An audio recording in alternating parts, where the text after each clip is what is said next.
জামায়াত শিবির নিষিদ্ধ করলেই ছাত্রদের গণজোয়ার বন্ধ হবে না বলছে গণতন্ত্র মঞ্চ। এদিকে ডিবি হেফাজত থেকে ফিরে সার্জিস বললেন লড়াই চলবে। জানাবো গাইবান্ধায় শিক্ষার্থীদের সঙ্গে পুলিশের ধাওয়া পাল্টা ধাওয়া। এদিকে হেলিকপ্টারে গুলি ঘরের মধ্যে ঢুকবে কিভাবে বললেন প্রধানমন্ত্রী। এবং সর্বশেষ জানাবো ডাবিকি উপাচার্যের কর্তৃত্বে চলে নাকি কনস্টেবলের প্রশ্ন আসিফ নজরুলের। শুনছিলেন সংবাদ শিরোনাম, এবারে বিস্তারিত। জামায়াত শিবির নিষিদ্ধ করলেই ছাত্রদের গণজোয়ার বন্ধ হবে না বলছে গণতন্ত্র মঞ্চ। গণতন্ত্র মঞ্চের কেন্দ্রীয় নেতারা বলেছেন, দেশের মধ্যে তৈরি হওয়া শান্তিপূর্ণ শিক্ষার্থীদের গণজোয়ার গণ আন্দোলনে অংশ নেওয়া সিংহভাগ মানুষের কোনো দলীয় পরিচয় নেই। আন্দোলনে জীবন দেওয়া 87% মানুষের কোনো দলীয় পরিচয় পাওয়া যায়নি। আন্দোলনের স্পট থেকে কোনো জামায়াত শিবিরের নেতাকর্মী আটক হয়নি। কাজে জামায়াত শিবির নিষিদ্ধ করলেই ছাত্রদের গণজোয়ার বন্ধ হবে না। গণতন্ত্র মঞ্চের সমন্বয়ক মাহবুবুর রহমান মান্না বলেন, দেশে ছাত্রদের যে আন্দোলন চলছে সেটা যৌক্তিক, শান্তিপূর্ণ, কিন্তু সরকার পেটুয়া বাহিনী এবং পুলিশ বাহিনীকে ব্যবহার করে শিক্ষার্থীদের মাঝে গুলি ছুড়েছে, আকাশ থেকে হেলিকপ্টার ব্যবহার করে টিয়ার শেল ও গুলি করেছে। 2 শতাধিকের নিরীহ মানুষকে মারা হলো, যে তালিকা আরো বেশি। আহতদের উপরেও হাসপাতালে হামলা করা হয়েছে।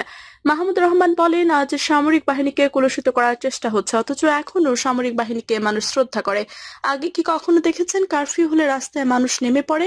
নাগরিক ঐক্যের আহ্বায়ক মাহমুদুর রহমান মান্না বলেন, হাইকোর্ট এলাকায় আন্দোলনরত শিক্ষার্থীদের রাজাকারের বাচ্চা বলে পুলিশ গালি দিয়েছে। তোরা রাজাকার বলে ছাত্রদের পাকিস্তানে চলে যেতে বলেছে। পুলিশকে এভাবে বলতে পারে? আজ জামায়াত শিবিরকে নিষিদ্ধ করার কথা বলা হচ্ছে, যে কোনো সময় নিষিদ্ধ হতেও পারে, কিন্তু স্পটে কোনো একজন শিবির বা জামায়াত নেতাকর্মীকে আপনারা আটক করতে পেরেছেন? পারেন নাই, কারণ আন্দোলন যারা করছেন তাদের কোনো দলীয় পরিচয় নেই। যারা নিহত হয়েছেন তাদের 87% মানুষ কোনো দলের সঙ্গে জড়িত না। তাহলে জামায়াত শিবিরকে নিষিদ্ধ করলে কি আন্দোলন থেকে যাবে? এটা থামবে না, তবে অনেকটাই থেমে যাবে যদি সরকার পদত্যাগ করে। জুনায়েদ সাকি বলেন, শান্তিপূর্ণ আন্দোলনকে গুলি করে রক্তাক্ত করা হয়েছে, আহতদের উপরে চলছে অমানসিক নির্যাতন, হাসপাতালগুলো গোয়েন্দা আর সরকারের পেটুয়া বাহিনীর মহড়া চলছে, এরপরও আন্দোলন থেমে যায়নি। আমরা শান্তিপূর্ণ আন্দোলনের সঙ্গে একমত আছি, সংহতি জানাচ্ছি, রাজপথ ছাড়েনি, ছাড়বো না যতক্ষণ পর্যন্ত মানুষের অধিকার ফিরে না আসে। শহীদ উদ্দিন বলেন, আমাদের মুক্তিযুদ্ধের চেতনা লুণ্ঠন হয়েছিল, সেটা ফিরে আনার চেষ্টা চলছে। হাইকোর্টে আন্দোলনকারীদের পুলিশ রাজাকার বলছে, এরা কারা? তীব্র নিন্দা জানায়, ঘৃণা জানাতে চাই তাদের বিরুদ্ধে। এই আন্দোলন শুধু কোটা নয়, সব বৈষম্যের বিরুদ্ধে চলা এই আন্দোলন, আমরা রাজপথে থাকতে চাই। অ্যাডভোকেট হাসনাত কাইয়ুম বলেন, আওয়ামী লীগ কোনো পার্টি না, রাজনৈতিক দল না, এরা খুনি, তারা খুন করেছে। সেই খুনকে প্রতিষ্ঠিত করতে মন্ত্রীরা কথা বলছে, সব তদন্ত পুলিশি হলে সেটা তাদের ইচ্ছাই হবে। দেশ হত্যা করছে, শিশু হত্যা করছে। আওয়ামী লীগ সরকার যেসব প্রতিষ্ঠানকে ব্যবহার করে খুন করেছে সেসবের তদন্ত হতে হবে। সাইফুল হক বলেন, দেশ স্বাধীনের পরও সবচেয়ে বড় ছাত্র গণজাগরণ ছিল এটা। দেশব্যাপী মার্চ ফর জাস্টিস পালনের মাধ্যমে দ্বিতীয় পর্যায়ে ঢেউ শুরু হয়েছে। আজ আমরা আমাদের বীরদের স্মরণ করছি, আমাদের অহিংস দাবির প্রতি পুরো দেশ সমর্থন দিয়েছে, আমরাও তাদের প্রতি সংহতি জানাই। 87% হত্যার শিকার, তাদের কোনো দলীয় পরিচয় ছিল না। সরকারের মধ্যে গৃহদাহ শুরু হয়েছে, সরকার শেষ দিনগুলো পার করছে, তারা পালিয়ে গেছে। ডিবি হেফাজত থেকে ফিরে সার্জিস বললেন লড়াই চলবে। ডিবি হেফাজত থেকে মুক্ত হয়ে সামাজিক মাধ্যম ফেসবুকে স্ট্যাটাস দিয়েছেন বৈষম্য বিরোধী ছাত্র আন্দোলনের অন্যতম সমন্বয়ক সার্জিস আলম। ওই স্ট্যাটাসে তিনি লড়াই চালিয়ে যাওয়ার ঘোষণা দিয়েছেন। বৃহস্পতিবার ঢাকা মহানগর পুলিশের গোয়েন্দা বিভাগের হেফাজত থেকে সার্জিস সহ 6 সমন্বয়ককে মুক্তি দেওয়া হয়। মুক্তির পর সার্জিস ফেসবুকে লিখেছেন, কথা দিয়েছিলেন আন্দোলনকারী শিক্ষার্থীদের থেকে কাউকে গ্রেফতার করবেন না, মামলা দিয়ে হয়রানি করবেন না। আপনারা কথা রাখেননি, আপনারা আমার বিশ্ববিদ্যালয়ের শিক্ষকদের উপর আঘাত করেছেন, সারা দেশে আমার স্কুল কলেজের ভাই বোনদের উপর লাঠিচার্জ করেছেন, যাকে ইচ্ছা তাকে জেলে পাঠিয়েছেন, আন্দোলনকারীকে খুঁজে না পেলে বাসা থেকে ভাইকে তুলে নিয়েছেন, বাবাকে হুমকি দিয়েছেন। মাসরুর তার উদাহরণ। সার্জিস আরও লিখেছেন, যারা একটিবারের জন্য আন্দোলনে এসেছেন তারা শান্তিতে ঘুমাতে পারেন না, গ্রেফতারে ভয় থাকে। এমন অনেকে আছে যাদের পরিবার এখনো তাদের খোঁজ পায়নি। এমন তো হওয়ার কথা ছিল না। কোথায় মহাখালী সেতু ভবন আর কোথায় জাহাঙ্গীরনগর বিশ্ববিদ্যালয়? অথচ আপনারা জাহাঙ্গীরনগর বিশ্ববিদ্যালয়ের সমন্বয়ক আরিফ সোহেলকে মহাখালী সেতু ভবনে হামলার জন্য গ্রেফতার করে রিমান্ডে নিলেন। সঙ্গে আছেন আসিফ মাহতাব স্যার, মাসরুর সহ আন্দোলনে অংশগ্রহণকারী অসংখ্য শিক্ষার্থী। সার্জিসের স্ট্যাটাসে লেখা হয়েছে, রিকশা থেকে নামিয়ে প্রিজন ভ্যানে তুলছেন, বাসা থেকে তুলে মামলা দিয়ে কারাগারে পাঠিয়েছেন, আমার বোনের আমার বোনদের রাস্তায় ফেলে পিটিয়েছেন, কি ভাবছেন এভাবেই সবকিছু শেষ হয়ে যাবে?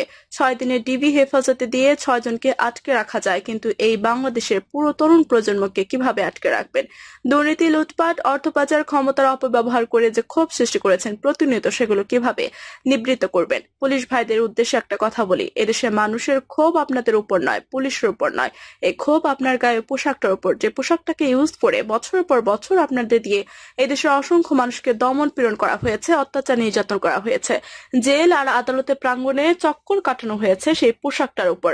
ওই পোশাকটা ছেড়ে আসুন, আমাদের সাথে বুকে টেনে নেব। এ পথ যেহেতু সত্যের পথ, ন্যায়ের পথ, তাই যে কোনো কিছু মোকাবেলা করতে আমরা বিন্দুমাত্র বিচলিত নই। যতদিন না এ বাংলাদেশ আন্দোলনকারীদের নিরাপদ আশ্রয়স্থল হয়ে উঠছে, গণগ্রেফতার, জুলুম নির্যাতন বন্ধ হচ্ছে, ততদিনে লড়াই চলবে।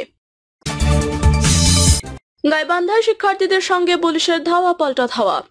কোটা সংস্কার আন্দোলনকে কেন্দ্র করে দমন পীড়ন, ছাত্র জনতাকে নির্বিচারে গুলি করে হত্যা ও গণগ্রেফতারের প্রতিবাদে গাইবান্ধার রিমেম্বারিং দ্য হিরোজ কর্মসূচি পালন করে শিক্ষার্থীরা। এ সময় তাদের সঙ্গে পুলিশের ধাওয়া পাল্টা ধাওয়ার ঘটনা ঘটে। আন্দোলনকারী শিক্ষার্থীরা শহরের বাস টার্মিনাল এলাকায় কাদির অ্যান্ড সন্স তেলের পাম্পের সামনে থেকে একটি মিছিল বের করে আদালতের সামনে যায়, কিন্তু আদালতের মূল ফটক আটকে দিয়ে আগে থেকে সেখানে অবস্থান নেয় পুলিশ। সেখানে বাধার সম্মুখীন হলে শিক্ষার্থীরা মিছিল নিয়ে পুরাতন জেলখানার গোল চত্বরের দিকে রওনা হয়, কিন্তু গাইবান্ধা কেন্দ্রীয় বাস টার্মিনাল এলাকায় মিছিলটি আবারও বাধার মুখে পড়ে। এই সময় শিক্ষার্থীরা সড়কে অবস্থান নিয়ে বিক্ষোভ করতে থাকা প্রায় 1 ঘন্টা পরে বিক্ষোভকারীরা আবারও গাইবান্ধা শহরে প্রবেশ করার চেষ্টা করলে পুলিশ তাদের বাধা দেয়। এ সময় আইন শৃঙ্খলা বাহিনী ও বিক্ষোভকারীদের মধ্যে ধাওয়া পাল্টা ধাওয়ার ঘটনা ঘটে। এতে সড়কের দুই পাশে শত শত যানবাহন আটকা পড়ে, তবে এই ঘটনায় কোনো হতাহতের খবর পাওয়া যায়নি। এদিকে শিক্ষার্থীদের আন্দোলনের সংহতি প্রকাশ করে যোগ দিয়েছে জেলা বার অ্যাসোসিয়েশনের বেশ কিছু আইনজীবী ও স্থানীয় অভিভাবক। হেলিকপ্টারের গুলি ঘরের মধ্যে ঢুকবে কিভাবে, বললেন প্রধানমন্ত্রী। প্রধানমন্ত্রী শেখ হাসিনা বলেছেন যে জীবনগুলো ঝরে গেল, ছোট্ট ছোট্ট শিশুরা গুলিবিদ্ধ, এই গুলিগুলো কিভাবে লাগলো। তিনি বলেন, আমরা যখন কাজ করে যাচ্ছি পাশাপাশি আমরা কি দেখলাম, ওই পাকিস্তানের প্রেতাত্মা ওগুলো এখনো ছাড়েনি। সেখানে ধর্মান্ততা এবং কুপমণ্ডতা দিয়ে একটি শ্রেণী কিন্তু ধীরে ধীরে সকলে অজান্তেই গড়ে উঠেছে, যারা ওই যুদ্ধাপরাধীদের দোসর ছিল। দেশে গণহত্যা, লুটপাট, নারী ধর্ষণ, অগ্নিসংযোগ, এই সমস্ত কাজের সঙ্গে যারা জড়িত তাদের সঙ্গে দোসর হিসেবে নিজেদের গড়ে তুলছে প্রধানমন্ত্রী শেখ হাসিনা। তিনি বলেন, আর সে আঘাতটা আপনারা দেখলেন কিছুদিন আগে, কোটা আন্দোলনের নামে সব রাস্তায় বেরিয়ে এলো। আমরা তাদের বললাম কোটা আন্দোলন হয়েছিল 2018 সালে, আমরা এটা মেনে নিয়ে বাতিল করে দিয়েছিলাম কোটা পদ্ধতি, কিন্তু মুক্তিযোদ্ধার সন্তানরা মামলা করলো, সেখানে আমার করার প্রজ্ঞাপনটা বাতিল করে দিল হাইকোর্ট। আবার কোটা ফিরে আসলো, সঙ্গে সঙ্গে সরকারের পক্ষ থেকে অ্যাপেলেট ডিভিশনে আপিল করা হলো। আপিল করা হলে হাইকোর্টের রায়টা সাসপেন্ড করে দেওয়া হলো, কাজেই আবার সেখানে কোটা পদ্ধতি বাতিল হয়ে গেল এবং পূর্ণাঙ্গ শুনানির তারিখও দেওয়া হলো। 5 জুনের রায় হয়েছিল, পুরো জুন মাস চলে গেল, জুলাই মাসের 7 তারিখ থেকে হঠাৎ দেখি আবার কোটার জন্য আন্দোলন, যখন কোটা পদ্ধতি নাই। আওয়ামী লীগ সভাপতি বলেন, তখন কোটা পদ্ধতি নাই কিন্তু তখনই আন্দোলন, আর আন্দোলন না, দেখা গেল ঝাঁকে ঝাঁকে সব জড়ো হয়ে যাচ্ছে, শিক্ষক থেকে শুরু করে গার্ডিয়ান থেকে শুরু করে অনেক শিশুদের নিয়েও হাজির হচ্ছে। আমরা খুব সন্দেহ হলো এটার পেছনে অন্য কিছু আছে, আমি সেটা বলেও ছিলাম, তাহলে এই ছেলে মেয়েদের ভবিষ্যৎ কি হবে? যে কোনো দুর্ঘটনা ঘটতে পারে, তাদের সঙ্গে আলোচনা করা, এমনকি তারা মন্ত্রীর সঙ্গে কথা বলতে চেয়েছিল, সেই ব্যবস্থা করা, সবই করা হয়েছিল, কিন্তু তারা কোনো কিছুই মানবে না। হাইকোর্টের তারিখ এগিয়ে নিয়ে আসা হলো, অ্যাপেলেট ডিভিশন চেম্বার জজ থেকে রায় দেওয়া হলো, ঠিক যা চেয়েছিল তার থেকে বেশি। তাদের এক দফা দাবি ছিল কোটা সংস্কার, যে দাবি করেছিল সেই দাবি সংস্কার করে দেওয়া হলো, কিন্তু সেই সংস্কার করে দেওয়ার পরও তাদের আন্দোলন থামে না, দাবি থামে না। এর পেছনে ঠিক কি ছিল সেটা আমরা দেখলাম, মানুষের জীবন নিয়ে। তিনি বলেন, কোটা আন্দোলন করেছে এক জায়গায়, ঢাকার 4 দিক থেকে জঙ্গি ঢুকে একদিকে হত্যাকাণ্ড চালানো, অন্যদিকে যেসব প্রতিষ্ঠানগুলো মানুষের সেবা দেয় সেখানে অগ্নিসংযোগ। তিনি বলেন, জনগণ একটু আরামে থাকবে, জনগণ একটু ভালো থাকবে, জনগণ একটু সুস্থভাবে চলবে, সুপেয় পানি, নিষ্কাশন ব্যবস্থা থেকে শুরু করে প্রতিটি জায়গায় আগুন দিয়ে পোড়ানো, এটা কোন ধরনের আন্দোলন? আর সেই সঙ্গে আজকে কত মানুষের জীবন গেছে।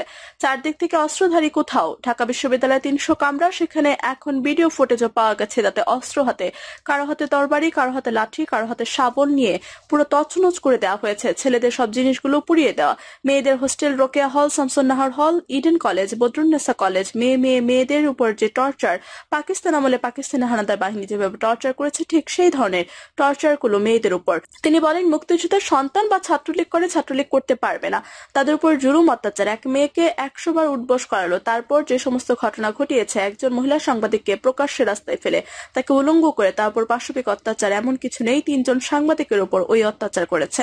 এদের হাত থেকে সাংবাদিক রেহাই পায়নি, সাংবাদিক হত্যা করেছে, সাংবাদিককে মারধর করেছে সাধারণ মানুষ, ছাত্র, যুব, আওয়ামী লীগের নেতাকর্মী থেকে শুরু করে কেউ তো রেহাই পায়নি। প্রিয় দর্শক, এই ছিল এখনকার মতো সর্বশেষ সংবাদ। আপনি সব সংবাদ পেতে চ্যানেলটি সাবস্ক্রাইব করে পাশে থেকে বেল বাটনটি ক্লিক করে রাখুন। ধন্যবাদ সবাইকে এতক্ষণ সাথে থাকার জন্য।